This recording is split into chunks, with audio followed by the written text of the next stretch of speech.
발에서 신을 벗으라. 여호수아 5장 13절부터 15절. 여호수아가 여리고에 가까웠을 때에 눈을 들어 본즉 한 사람이 칼을 빼어 손에 들고 마주섰는지라.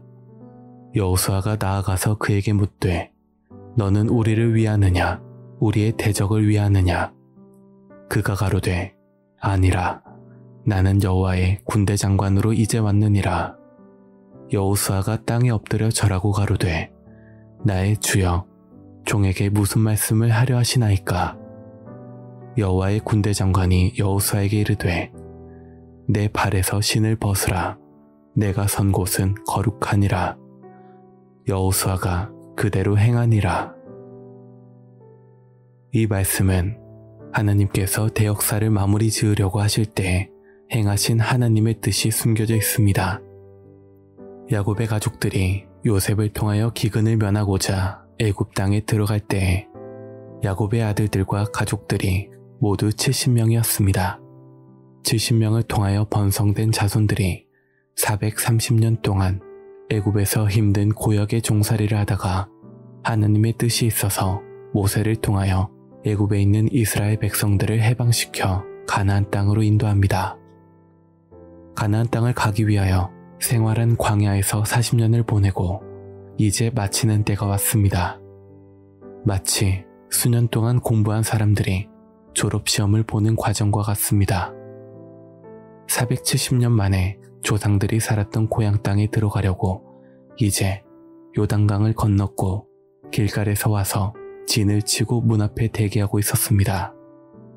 오늘 본문 말씀은 하나님께서 이스라엘 백성들을 축복한 땅에 들어보내기 직전에 여러 가지 시험하고 마무리하는 과정의 장면입니다. 먼저 하나님께서 홍해를 건널 때와 같이 요단강을 건널 때 언약궤를 앞세워서 요단강물을 갈라지게 하는 기적으로 이스라엘 백성들에게 하나님이 함께 하신다는 것을 보여주었습니다. 이제 이스라엘 백성들은 요단강을 건너고 큰 여리고성을 점령하지 아니하면 가나안 땅에 들어갈 수 없게 됩니다. 마지막으로 공략해야 될 성이 여리고성이었습니다. 여리고성은 크고 단단하고 웅장해서 참으로 그 성을 무너뜨리고 들어간다는 것은 40년 동안이나 피난 생활에 지쳐있는 이스라엘 백성들에게는 큰 부담이 아닐 수 없었습니다. 여호수아는 이스라엘 백성들을 가나안 땅으로 인도하기 위해 여리고성을 점령하기 전에 해야 될 일이 있었습니다. 그것은 바로 할례의식이었습니다. 이스라엘 백성들이 할례를 받은 것은 출애굽하기 전이었으며 40년의 광야 노중에서 난 자들은 행하지 않았습니다. 그래서 광야에서 탄생된 자들은 아무도 할례를 받지 못했던 것입니다. 하나님의 축복하신 땅, 소망했던 땅, 조상들이 살았던 고향 땅을 찾기 위하여 달려오다가 애굽에서 나온 이스라엘 백성들이 광야에서 묻힌 바 되었지만 이제 그의 자손들이 들어가는 큰 꿈을 안고 이스라엘 백성 모든 남자들은 할례를 받게 되었던 것입니다. 할례를 받을 때 부싯돌 칼을 만들어 행하였습니다. 부싯돌 칼은 쇠붙이와 돌이 서로 부딪힐 때에 일어나는 불을 말합니다. 우리 조상들은 부싯돌로 불을 얻어 몸을 따뜻하게 하고 음식을 끓여 먹기도 하였었는데 이러한 부싯돌 칼로 남자의 살가죽을 베고 할례를 했던 것입니다. 그럼 왜 광야 40년 동안에 할례를 행하지 않았다가 이제 가나안 땅을 앞에 두고 할례를 행하게 하였을까요? 여호수아 5장 5절부터 6절. 그 나온 백성은 다 할례를 받았으나 오직 애굽에서 나온 후 광야 노중에서 난 자는 할례를 받지 못하였음이라. 이스라엘 자손들이 여호와의 말씀을 청종치 아니하므로 여호와께서 그들에게 대하여 맹세하사 그들의 열조에게 맹세하여 우리에게 주마 하신 땅 곧 젖과 꿀이 흐르는 땅을 그들로 보지 못하게 하리라 하시매 애굽에서 나온 족속 곧 군사들이 다 멸절하기까지 40년 동안을 광야에서 행하였더니 중요한 것은 멸하기까지 40년 동안을 광야에서 행하였다고 했습니다. 너희 종자들은 하나님 말씀을 듣고 기사와 능력과 이적을 그렇게 많이 보았어도 하나님의 뜻을 믿지 아니하므로 너희들은 가나안 땅에 들어갈 자격이 없다. 너희들은 죽어야 한다. 그래서 애굽 땅에서 나온 사람들은 멸절하기까지, 즉 죽기까지 광야길을 꼬불꼬불 돌아다녔던 것입니다. 광야의 노정은 꼬불꼬불했습니다. 직선으로 가면 일주일 만에 갈 수 있었으나 40년이 걸렸습니다. 이는 죄악의 종자들이 죽기를 기다렸던 것입니다. 애굽에서 60만 명이 나와서 죽었고 광야에서 탄생된 60만 명은 애굽의 법과 애굽의 우상 섬김과 애굽의 생활을 전혀 보지 못하였기 때문에 알지 못했습니다. 애굽에서의 생활을 전혀 알지 못하기 때문에 동경하지도 않았습니다. 그러나 애굽에서 나온 이스라엘 백성들은 광야에서 하나님 뜻을 저버리고 그때가 좋았는데 하면서 애굽을 사모하고 우상 섬김을 사모하고 다시 돌아가길 바람으로 하나님이 그들을 용서하지 않고 광야의 모래사장 위에 묘를 만든 것입니다. 하나님의 신을 저버린 가증한 자들을 하나님이 멸절하여 그 껍질로 광야 모래사장에 묻고 껍질 속에서 나온 알맹이들, 즉 광야에서 탄생된 자녀들 60만 명이 가나안 땅에 들어가기 전에 할례를 행했다는 것은 큰 의미를 가지고 있습니다. 할례는 유대 민족 아브라함 자손에게만 행하는 깨끗하고 거룩한 의식이자 특별한 축복이었습니다. 할례를 길갈에서 행함으로 애굽의 죄악이 물든 조상들의 죄악이 물러가게 한 것입니다. 만약에 애굽에서 나온 이스라엘 백성들이 광야에서 할례를 행하였더라면 그들의 죄악이 물러가므로 가나안 땅에 들어갈 수 있었으나 할례를 행치 않은 것은 그들을 죄악으로 죽기까지 기다렸던 것입니다. 그래서 그들이 죽기까지 광야의 40년 길을 행하게 하였다고 기록되어 있는 것입니다. 여호수아 5장 8절부터 9절.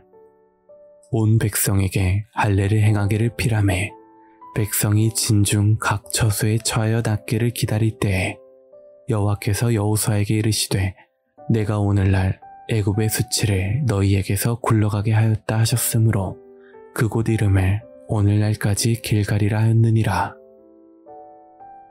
길갈은 굴러갔다는 뜻입니다. 이스라엘 백성이 할례를 받음으로 애굽의 수치를 면하였다는 뜻으로 길갈이라고 하였습니다. 그러면 수치가 굴러가는 일을 왜 행했을까요? 가나안 땅에 들어가 여리고성을 점령할 수 있는 사람들은 수치가 없는 자들이 되어야 가나안 땅에 들어가 여리고성을 점령할 수 있기 때문입니다. 수치받을 만한 죄악이 꽉 차 있는 사람들은 그 성을 점령할 수 없기 때문에 수치를 물러가게 하는 의식을 행하였던 것입니다. 하나님의 백성들이 하나님의 거룩한 땅을 영접하기 위해서 죄악이 물러가고 애굽의 수치가 굴러가는 예식을 행하였으니 이것이 할례 의식이었습니다. 할례에 관해서 더 말씀드리자면 유대인들은 남자의 살가죽을 베어서 할례를 행하였습니다. 그들은 아브라함의 자손이었고 또 유대인이었습니다. 할례를 받은 유대인들은 가나안 땅에 들어갈 수 있는 축복을 받았고 여리고성을 무너뜨릴 수 있는 하늘의 지혜와 순종함을 배웠습니다. 육신의 할례를 받은 이스라엘이 가나안 땅에 들어갔다면 이 사건은 무엇을 의미하겠습니까? 오늘날까지 육신의 할례를 하는 것밖에 알지 못하고 있으나 성경은 육체의 살가죽을 베는 할례가 아니고 마음의 살가죽을 베는 할례가 있게 될 것을 말씀하고 있습니다. 마음의 살가죽을 베는 할례는 어떤 자들이 받고 육신의 살가죽을 베는 할례는 어떤 자들이 받는가 알아보겠습니다. 로마서 2장 28절부터 29절. 대저 표면적 유대인이 유대인이 아니오 표면적 육신의 할례가 할례가 아니라 오직 이면적 유대인이 유대인이며 할례는 마음에 할지니 신령에 있고 의문에 있지 아니한 것이라. 그 칭찬이 사람에게서가 아니오 다만 하나님에게서니라. 이 말씀의 뜻은 아브라함의 혈통을 받았다고 해서 다 유대인이 아니오 육신의 할례가 할례가 아니라는 것입니다. 표면적 유대인이 육신의 할례를 받았고 표면적 유대인이 받은 육신의 할례는 여리고성을 무너뜨리는 능력이 있다는 것을 깨닫길 바랍니다. 그러나 할례는 마음에 할지니 신령에 있고 의문에 있지 아니한 것이라고 하였습니다. 신령한 할례는 의문, 즉 율법에 있지 아니한 마음의 할례를 받은 것입니다. 육신의 할례를 받을 때 육신의 살가죽을 베고 그 아픔의 고통을 3일 동안 참는 것과 같이 자기의 마음 가죽을 베고 3일 동안 잠 못 자는 그 고통을 통해서 자기의 죄악이 물러가고 부끄러움의 수치가 물러가게 되었다면 그것이 할례인 줄로 믿습니다. 이면적 유대인은 영적인 유대인입니다. 육신적인 이스라엘이 이스라엘이 아니오 육신적인 유대인이 유대인이 아니며 이면적 유대인이 참 유대인인 것과 같이 육신적 할례는 육신적 유대인이 받은 할례요 마음의 할례는 이면적 유대인이 받은 할례라고 하였습니다. 육신적 유대인은 할례할 때 남자의 살가죽을 베었지만 이면적 유대인의 할례는 마음 가죽을 베었다고 하였습니다. 육신의 할례를 받았던 이스라엘 백성들이 가나안 땅에 들어가고 여리고성을 무너뜨렸지만 마음의 할례를 받은 자는 영적인 가나안 땅에 들어갈 것인 줄로 믿습니다. 유대인의 할례도 일주일 동안 고통을 받아야 하는데 마음의 할례를 받은 것은 마음이 찢어지는 듯한 고통, 자기의 못된 행실, 내 고집, 내 교만을 베는 것, 즉 마음 가죽을 베는 것입니다. 할례를 받음으로 수치가 물러갔다는 것은 대단한 것입니다. 할례는 마음에 받게 될 때 곧은 목, 즉 교만이 사라지고 부드러워지는 것입니다. 할례를 마음에 받지 못한 자는 목이 뻣뻣하고 교만하고 아무것도 아니면서 대단한 권세를 받은 듯이 날뛰는 것입니다. 그것은 할례를 받지 못한 오늘날의 많은 사람들의 모습입니다. 우리의 신앙에서도 마음 가죽을 베는 할례를 받지 못한 자들은 겸손하지 못하고 하나님의 뜻에 굴복할 줄 모르며 자기의 주관대로 남을 나보다 못난 자들이라고 업신여기는 마음의 할례를 받지 못한 자들입니다. 마음의 할례를 따르는 자들은 겸손하여 고개 숙일 줄 아는 자들이며 남에게 많은 유익을 베풀 줄 아는 자입니다. 마음의 할례를 받지 못한 사람은 많은 사람에게 상처를 주고 신앙에 어두움이 오게 하며 낭만과 절망을 주는 자들입니다. 신명기 10장 16절 그러므로 너희는 마음의 할례를 행하고 다시는 목을 곧게 하지 말라. 마음의 할례를 받은 사람은 목을 곧게 할 수 없다는 것입니다. 육적인 이스라엘 백성은 육신의 할례를 받았지만 영적인 이스라엘 백성들은 영적인 가나안 땅에 들어갈 자들로서 마음의 할례를 받아야 한다는 것을 명심하시길 바랍니다. 성경을 많이 알고 또한 열심히 충성과 봉사를 할지라도 마음의 할례를 받지 못한 자, 즉 겸손하지 못한 자는 구제받을 길이 없습니다. 영적 가나안을 사모하는 자들은 장성한 자로서 다 눈뜬 자입니다. 마음의 할례를 받은 자는 남의 심령을 꿰뚫어 볼 수 있기 때문에 다 알 수 있다는 것입니다. 마음의 할례를 받기 이전에 먼저 귀가 할례를 받아야 합니다. 귀가 할례를 받아서 하나님의 말씀을 바로 들을 줄 아는 자가 되어야 합니다. 상대방을 사랑해서 훈계하고 칙칙하는데 나를 미워하는구나, 멸시하는구나, 나하고 원한이 있구나 라고 생각하는 사람은 귀의 할례를 받지 못한 자들입니다. 귀의 할례를 받고 마음의 할례를 받은 자들은 영적 가나안 땅에 들어갈 수 있는 귀한 자들입니다.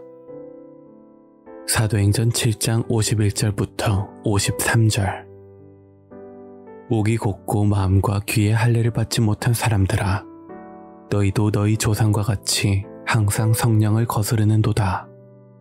너희 조상들이 선지자들 중에 누구를 박해하지 아니하였느냐? 의인이 오시리라 예고한 자들을 그들이 죽였고 이제 너희는 그 의인을 잡아준 자요 살인한 자가 되나니 너희는 전사가 전한 율법을 받고도 지키지 아니하였도다 하니라. 이것이 마음과 귀에 할례를 받지 못한 자들입니다.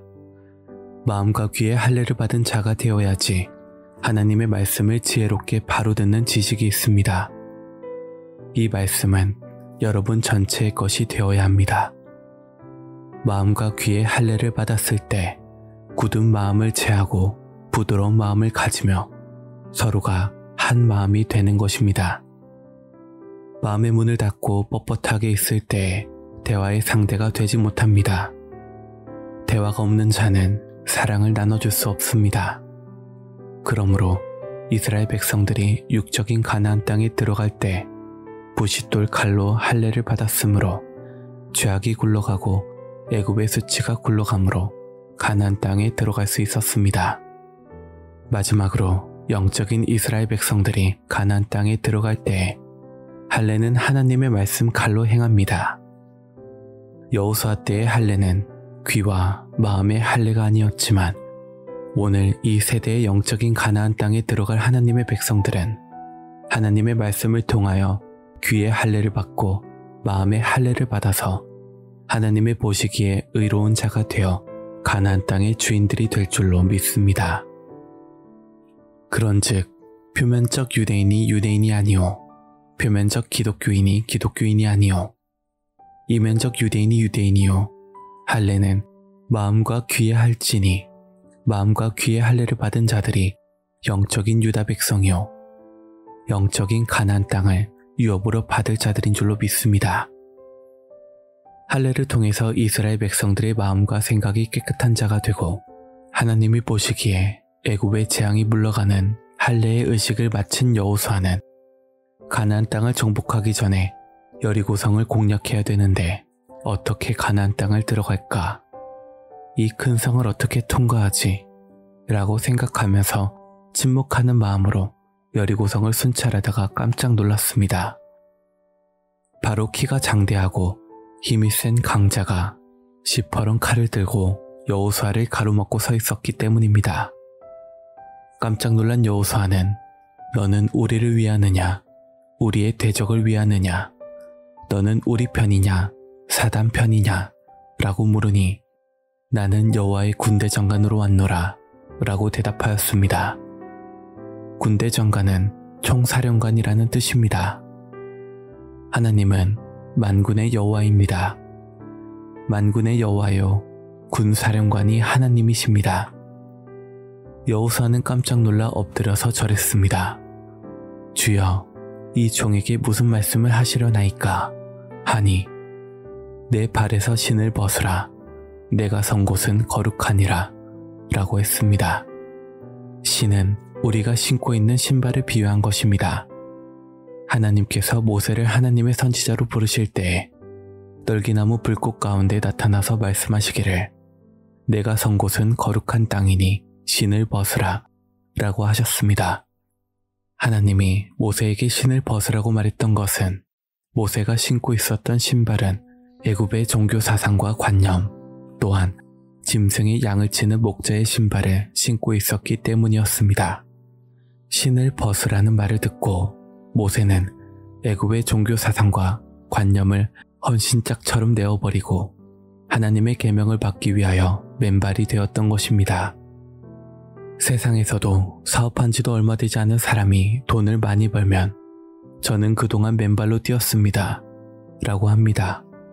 그 사람이 신벗고 뛰었다는 것은 놀러가는 신발, 친구 만나는 신발, 오락하는 신발을 모두 벗어버리고 오직 사업에만 열중했다는 것입니다. 모세는 하나님의 명령을 받았을 때 신발 벗은 자가 되었습니다. 전의 것을 가진 자는 지도자의 길을 갈 수 없습니다. 신을 신었을 때는 자갈 바치고 가시 바치고 갈 수 있지만 신발을 벗은 자는 유리 조각에 찔릴 수도 있고 가시도 찔릴 수 있기 때문에 조심스럽게 발을 놓아야 합니다. 선지자의 길은 신발을 벗은 고난의 길입니다. 그러나 하나님께서 다시 모세에게 사명의 신발을 주신 것은 기사와 이적을 행하는 강인한 능력의 신발을 주신 것입니다. 그때는 모세 한 사람 신발이 된 것이 아니라 온 이스라엘의 신발이 되었던 줄로 믿습니다. 60만 명을 이끌어내고 걸어가는 여호수아에게도 하나님께서 말씀하셨습니다. 내가 선 땅은 거룩하니 내 발에 신을 벗으라. 이에 여호수아는 신을 벗었습니다. 여호수아가 신었던 신발은 광야에서 60만 명이 하나님의 말씀을 듣지 않아 죽임을 당한 불순종의 모습, 곧 하나님께 불순종하는 낡은 생각, 낡은 사상을 헌신짝처럼 벗어버리고 맨발이 된 것입니다.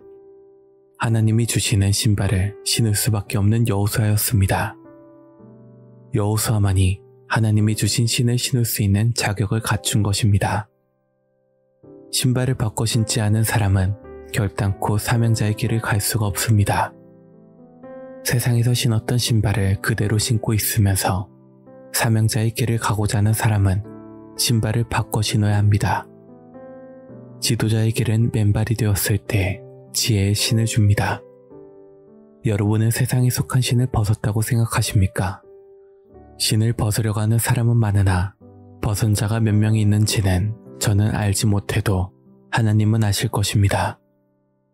신발을 벗고 사명자의 길을 가는 사람은 신발을 벗기 전과 다른 변화된 사람이 되어야 합니다. 신발을 벗은 사람은 다른 욕망이 없습니다. 내 자신을 죽이고 희생양이 되신 그리스도와 같은 자가 되어야 합니다. 예수님은 33년 동안 맨발의 청춘으로 다녔습니다. 그는 십자가의 신발을 마지막으로 신고 그 신발로 부활하시고 승천하신 것입니다.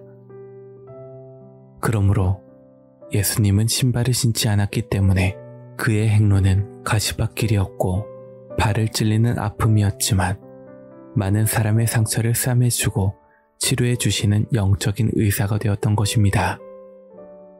이제 신발을 벗은 여호수아를 확인한 군대 장관은 여리고성을 공략할 지혜를 주신 것입니다.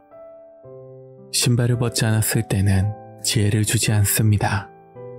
모세도 신발을 벗지 않을 때는 하나님께서 지팡이를 주지 않았습니다. 신발을 벗었을 때 지팡이를 주신 것입니다. 여호수아가 신을 벗었을 때 군대 장관은 여리고성을 공략할 지혜의 신발을 주셨습니다.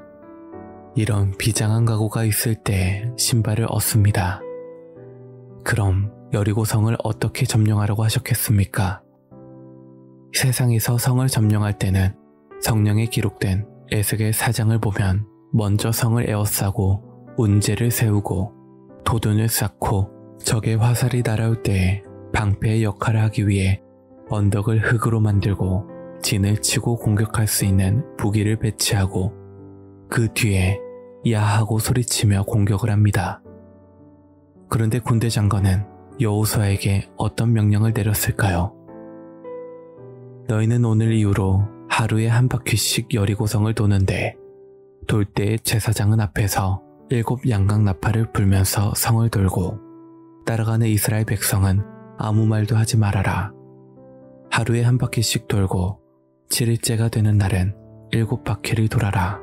그리고 마지막 나팔 소리와 함께 너희들은 함성을 질러라.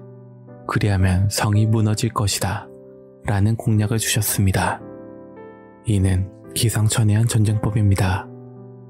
당시 전쟁은 총이 없고 창과 활로 했었습니다. 그들은 창과 활을 쏘지 않고 여리고성을 점령하였으니 그 전쟁 무기는 양각 나팔이었습니다. 잔치집에 악기가 동원하지만 전쟁에도 악기가 동원됩니다. 옛날 우리 조상들뿐만 아니라 외국에도 마찬가지입니다. 전쟁할 때는 제일 먼저 북을 동원하고 그 다음에 꽹과리, 귀가 찢어질 듯한 나팔을 동원합니다. 그 소리를 듣는 사람들은 전쟁의 공포로 가슴이 두근두근 떨게 되어 있습니다. 그리고 고함을 지릅니다. 나팔 소리가 요란하고 일반 전쟁의 경보가 있을 때는 북소리, 징소리, 꽹과리 소리, 사람 죽는 고함과 비명소리, 수만 가지 소리가 어울려 전쟁의 공포를 쌓고 있습니다. 그러나 하나님의 전쟁은 양각 나팔을 불라고 했습니다. 그 나팔은 굉음의 나팔이 아니오 아주 연하고 부드러운 나팔입니다. 우리의 심금을 울리는 부드러운 음성이 나오는 나팔이 양각 나팔입니다. 경고의 나팔과는 다른 양각 나팔과 이스라엘 백성들이 말 한마디도 하지 않고 성을 한 바퀴씩 조용히 돌았다는 것은 평화의 힘을 상징합니다. 무서운 전쟁은 창과 칼로 이기는 것이 아니오 하나님의 전쟁법인 평화의 시위로 이기는 것입니다. 평화의 시위에 누가 돌을 던질 사람이 있습니까? 여리고성 사람들이 봤을 때 평화의 시위를 알고서 돌 하나 던지지 아니하였으며 이스라엘 백성들은 군대 장관의 말대로 말 한마디 하지 않고 여호수아를 따라서 성을 돌았습니다. 왜 하나님께서 함구령을 내렸겠습니까? 그 이유는 나팔을 불 때 나팔 소리만 나야지 잡소리가 섞이게 되면 그 나팔 소리는 죽습니다. 60만 명이 한마디씩 와글와글 해보세요. 아무리 작은 소리라도 잡소리 때문에 나팔 소리에 참듯이 죽게 됩니다. 교회에서는 지도자 한 사람의 양각 나팔 소리가 나야지 다른 소리, 즉 징소리, 꽹과리, 북소리가 섞이게 되면 나팔 소리는 잡소리가 되는 것입니다. 시기하는 북소리, 질투하는 나팔 소리, 싸우는 꽹과리 소리, 이런 소리가 들리게 되면 하나님의 말씀은 누룩 섞인 말씀이 되는 것입니다. 누룩 섞이지 않은 순수한 하나님의 말씀이 되기 위해 아무 소리 없이 백성들은 따라갔다는 것을 깨닫길 원합니다. 그 백성들은 할례를 받은 백성입니다. 여러분의 귀와 마음의 할례를 받은 백성들로서 아무 말 없이 양각 나팔 소리를 듣고 따라가는 귀한 자들이 되길 원합니다. 양은 예수를 상징하며 양각 나팔은 예수 양으로 만든 나팔로서 하나님의 말씀 나팔이요 예수 그리스도의 말씀 나팔을 상징했습니다. 그러나 오늘날 교회는 양각 나팔이 아닙니다. 예수님의 말씀을 말하지 않고 온갖 북소리, 장구 소리만 납니다. 이는 세상 신문의 사회면 이야기, 유명한 철학자 이야기, 간증 이야기, 여행 다녀온 이야기 등 온갖 잡음 소리가 나기 때문에 하나님의 말씀이 아닙니다. 하나님의 백성들은 하나님의 말씀만 먹어야 합니다. 나팔 소리가 분명해야 나팔 소리 듣는 자가 예배를 바로 드릴 수 있으며 집합 소리인지 경고 소리인지 분명해야 나팔 소리 듣는 자가 준비할 수 있는 것이 아닙니까? 그리하여 하나님의 백성들이 이제 7일째는 7바퀴를 돌더니 점점 공포가 오기 시작했습니다. 전쟁은 꼭 창과 칼로 이기는 것이 아닙니다. 인도의 간디는 무저항주의 평화의 시위로서 승리한 자입니다. 요즘 싸움처럼 화염병 던지고 창을 던지고 목소리 큰 자가 이기는 것이 아니오 목소리 작은 자가 이기는 것입니다. 목소리가 크면 클수록 자기 자신이 불리하다는 것입니다. 마지막 날 여리고성 사람들은 공포에 떨기 시작했고 한 바퀴, 두 바퀴, 이렇게 7바퀴를 돌고 나서 하나님의 백성들은 여호수아의 신호에 따라 야 하고 일제히 함성을 질렀습니다. 그랬더니 여리고성이 무너졌습니다. 이것은 하나님의 승리와 육신을 갖고 있는 사람이 일심이 되는 것입니다. 신과 사람의 마음이 일치되었을 때 천지를 진동하는 우레소리에 여리고성이 무너진 것입니다. 이 땅 위의 마지막 날 무너질 여리고성은 계시록에 있는 바벨론 성입니다. 바벨론 성이 7나팔로 무너지게 되어 있습니다. 그러나 7 양각 나팔을 불도록 지도하고 지시한 자는 신발을 벗은 자라야 합니다. 또한 그에 따른 백성들은 귀와 마음의 할례를 받은 자라야 합니다. 할례를 받지 못한 자가 야 하는 소리는 잡소리입니다. 할례를 받은 자가 비록 작은 소리로 야 해도 그것은 천둥번개보다 큰 소리요 거룩한 소리입니다. 마음과 귀에 할례 받은 자들의 목소리가 하나님께서 주시는 신의 목소리입니다.